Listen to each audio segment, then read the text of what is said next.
The exaggerated spine of the Grande Odalisque represents a radical departure from physis.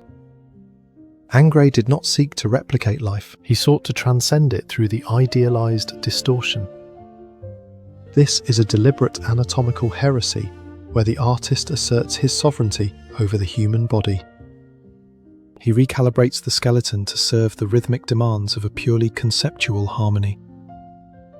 There is a chilling, aesthetic dispassion in the texture of her skin.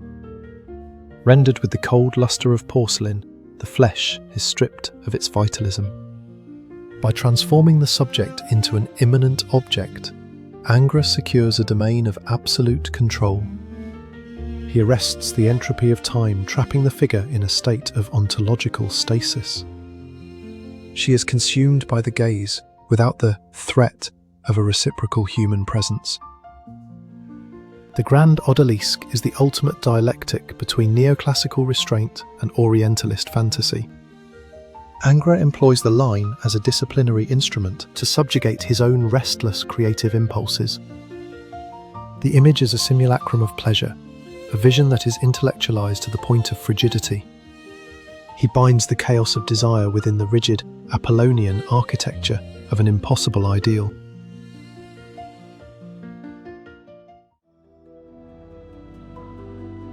In the spring, we witness the climax of a 36-year obsession.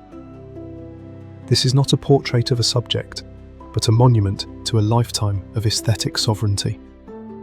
Ingres did not paint a body, he sculpted a monument to stasis. The water flowing from the urn is the only element that suggests the passage of time. Yet even this liquid seems to have surrendered its fluidity to the artist's rigid, crystalline logic. The skin functions as an ontological boundary that rejects the very possibility of decay. There are no pores, no blemishes, no traces of the lived experience. This is the petrification of the flesh, where the human subject is elevated to an eternal Idolon. Psychologically, this reflects a profound thanatophobia, a fear of death and dissolution. By rendering the body with inorganic perfection, Ingres creates a figure that exists outside of entropy. The gaze of the figure is vacant, almost post-human, inviting no empathy but demanding absolute veneration. The line has reached its final form as a metaphysical cage that preserves beauty at the cost of vitality. It is the ultimate testament to the Apollonian drive to impose order upon the chaos of nature. The pursuit of life's source results in a vision of magnificent, motionless frigidity.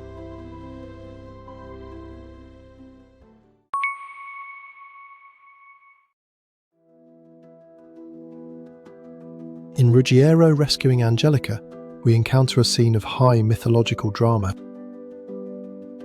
Yet beneath this heroic rescue lies a deeper and more unsettling narrative. Ingres does not focus on the liberation, he focuses on the state of being bound. The chains are not merely narrative props, but the physical manifestation of an aesthetic enclosure. The posture of Angelica is rendered in a stylized agony indistinguishable from transcendental grace. The body forms a serpentine curve that is more mathematical than biological. This is the formalization of suffering, where vulnerability is aestheticized through high-contrast chiaroscuro.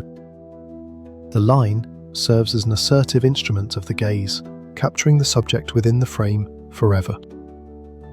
There is a profound psychological duality within this disciplined composition. While Ruggiero represents the liberator, the true master is the unseen architect, Ingres himself. Angelica is not being saved for her own sake. She is being preserved for the eternal gaze.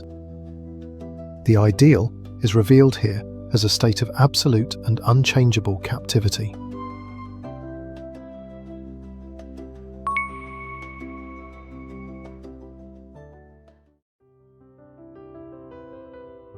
In La Baigneuse, Valpinçon Ingres presents us with a radical act of exclusion. By turning the subject's face away, he strips her of her individual identity. We are not looking at a person, but at a compositional arrangement of light and shadow. The back becomes a vessel for the line, undisturbed by the complexities of human expression. The skin functions as a triumph of what we might call aesthetic reductionism. The surface remains impossibly smooth, almost lunar in its consistency and glow. Psychologically, this back represents a voyeuristic distance, a state of absolute mastery.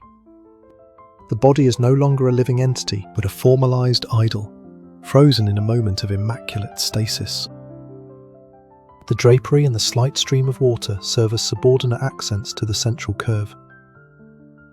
Here, Ingres achieves a state of phlegmatic beauty, where all emotional turbulence is suppressed.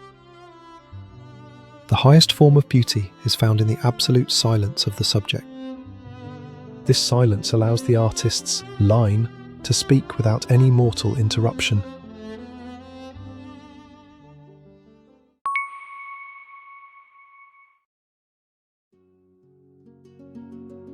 In Odalisque, with slave Ingres moves into a dense and suffocatingly ornate interior. This is a saturated narrative space, where every inch is occupied by intricate patterns. This abundance does not signify freedom. It reinforces the concept of a golden cage. The subject is just another precious asset in a meticulously curated inventory of desire. The reclining nude is a testament to Ingres's unique rhythmic mannerism. This is a state of profound narcissistic regression. The outside world has ceased to exist, replaced by a self-contained universe of sensory indulgence. The presence of the guard in the background completes the voyeuristic triad.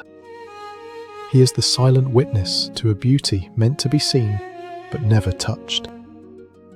Ingres formalizes the contract between the artist and the viewer.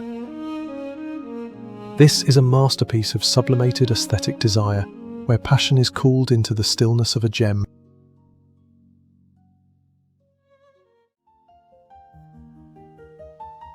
We have journeyed through the galleries of Ingres, where time is not a flow, but a fossil. From the petrified flesh of the spring to the golden cage of the Odalisque. For Ingres, the ideal was never about life, but about the absolute sovereignty of the line. He created a universe where beauty is inseparable from subjugation. Perfection is achieved through the total silence of the subject. As we step away from these silent monuments, we are left with a chilling realization. Perhaps the highest form of order is simply the most beautiful form of captivity.